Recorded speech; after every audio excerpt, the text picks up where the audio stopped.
السلام عليكم، أهلا بيكم. معاكم كريم. في البداية بتمنى لكم يوم سعيد. الحكاية بتبدأ بدالتون، واحد من أقوى خبراء الفنون القتالية، ملاكم UFC، لكن دايما بيطاردوا الشبح صديقه اللي مات على ايديه، لأنه فضل يضرب فيه لحد ما مات حتى بعد ما الماتش خلص. وعلشان كده ساب ملاكمة المحترفين وبدأ يشوف رزقه في قتالات الشوارع، لكن سمعته دايما سابقاه والمقاتلين بيهربوا منه وينتهي القتال قبل ما يبدأ أصلا. وبتشوف فرانكي ده بعينيها، لكن شغلانته دي بتربيله أعداء كتير، ومنهم واحد غزه لكنه ما تأثرش، بالتالي بيقلق ويجري. وبتروح له فرانكي ملكة مطعم رود هاوس في فلوريدا، اللي العصابات بتيجي كل شوية وتكسره، والشرطة هناك مش بتعمل لهم حاجة عشان مرتشين. بالتالي هي محتاجة دالتون علشان يكون حارس المطعم ويخوف كل الأشرار. هو بتعرض عليه 20,000 دولار في الشهر، لكنه بيرفض، بس بتسيب له رقمها يعني لو غيرت رأيك. وأثناء ما هو راجع بيقف في إشارة ترماي، العربية بتتعطل منه ويجي الترماي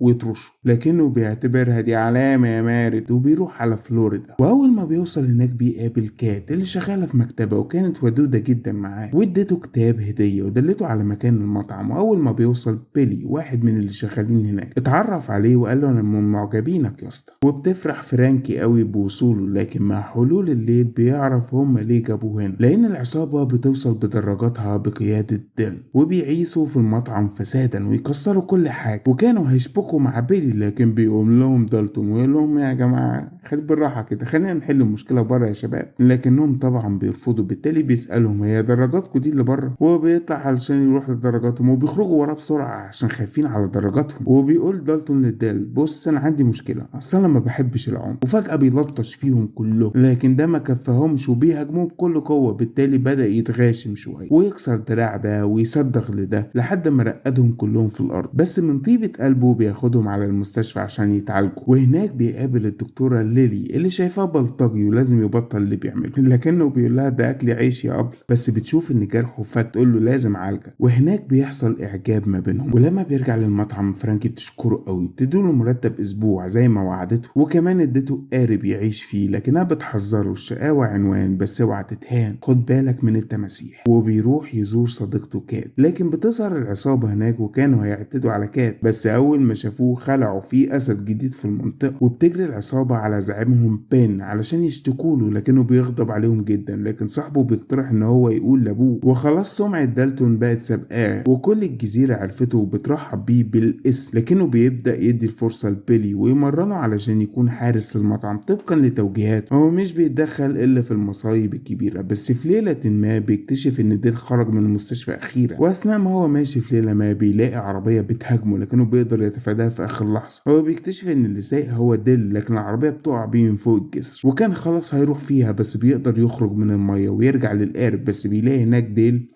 وبيرفعه، لكنه على طول بيوقع منه السلاح ويرميه في المية، لكن بيظهر التمساح ويهبر. وبيحاول دالتون ينقذه لكنه مش بيقدر. وفي اليوم التالي بيروح يزور كات، لكن بيظهر له واحد من رجال بن بمسدس ويهدده علشان يجي يقابل زعيمهم، لكنه بيرفض وبيكسر له صباعه. وبيروح دالتون لفرانكي عشان يفهم منها ليه ديل كان بيتهجم على المطعم، لكنها بتقول انا فعلا ما اعرفش حاجه، بريئه قوي. وبيغضب جدا بن ان دالتون رفض يقابله، لكن في اللحظه دي بيتدخل ابوه اللي في السجن، وهو بيتصل بنوكس، واحد شكله مختل تماما بيدمر مكان كامل لمجرد المتعة. وبيكلفه ابو بن بمهمة القضاء على دالتون. وبيطلع نوكس على بيت بن ويضرب كل رجالته ويضرب بن شخصيا ويقول انا هخلصك من مشكلة دالتون دي خالص، رغم رفض بن ان نوكس يتدخل اصلا. لكن فجأة بيتقبض على دالتون، وعمدة المدينة بيهددوا ان ما سابش المدينة هيحبسه وحد من السجناء هيغز. بس دالتون بيضحك وبيرفض طبعا، فبيهدده ان هو يقتله في لحظة. لكن بتيجي ليلي وتضرب العمدة وتنقذه، وبتقول له ان العمدة ده يبقى ابوها وهو ضابط فاسد، وابو بن تاجر مخدرات وابنه زيه، وبتنصحه يسيب المدينة لانهم مش هيسيبوه في حاله. وبيوصل اتنين على مكتبة كات علشان يحرقوها انتقاما من دالتون. وبالليل بيروح بين على دالتون،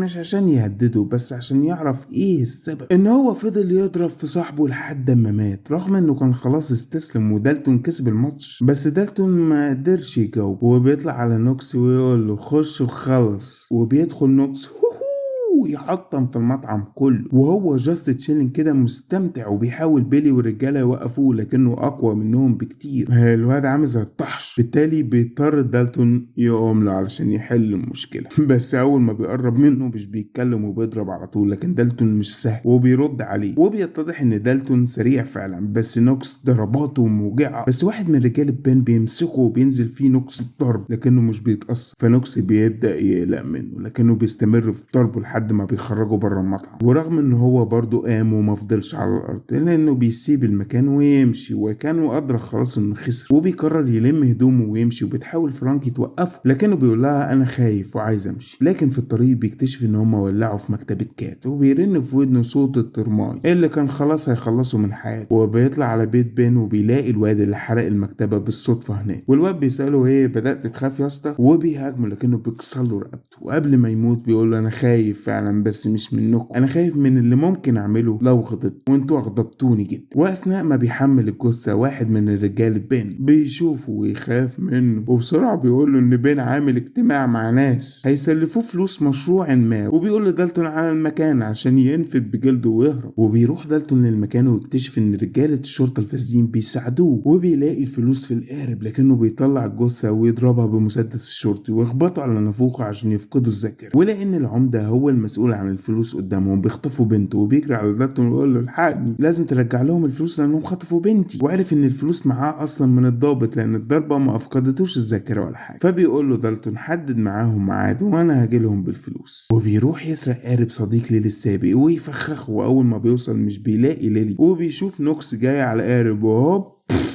بيفجر القارب كله. وبيوصل فعلا لليلي اللي بيلاقيها محبوسة في أوضة تحت في القارب، وبيحاول ينقذها. لكن أثناء ما دالتون مشغول مع رجال بين بيقدر بين يخطف ليلي ويروح بالقارب علشان يدمر المطعم بنفسه. ويحاول نوكس يقتل دالتون بالقارب لكنه بيطلع على القارب ويرمي نوكس من فوق ويجري بيه، وبيتخبط القاربين في بعض ويطير دالتون ويقع جوه القارب لأن المخرج عايز كده. وبتحصل عركة على القارب تنتهي بأنهم ينطوا من القارب ويستقر القارب جوه المطعم. وبيطلع نوكس من المية ويوقف عربية علشان يروح لهم على المطعم. وبيروح دالتون على المطعم ويضرب بين لحد ما عدموا العافية، وهوب عربية بتقتحم المطعم. وبيجري دالتون على آخر لحظة وبيكتشف ان هو نوكس، وبيحاول يوقفه لكنه ما بيتوقفش، وبيتعارج الاتنين عركة صباحي. وبيسأله نوكس انت هتقتلني دلوقتي ولا هتستنى لما نبقى اصحاب الاول؟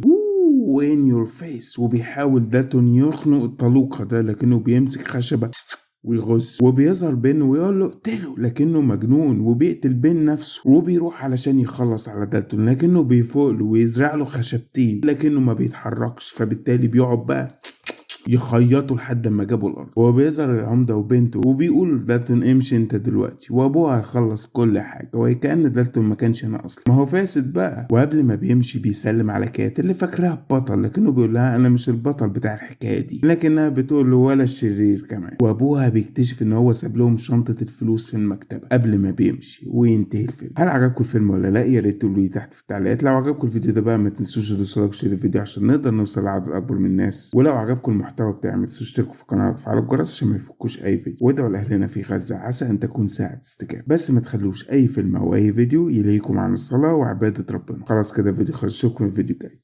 السلام عليكم.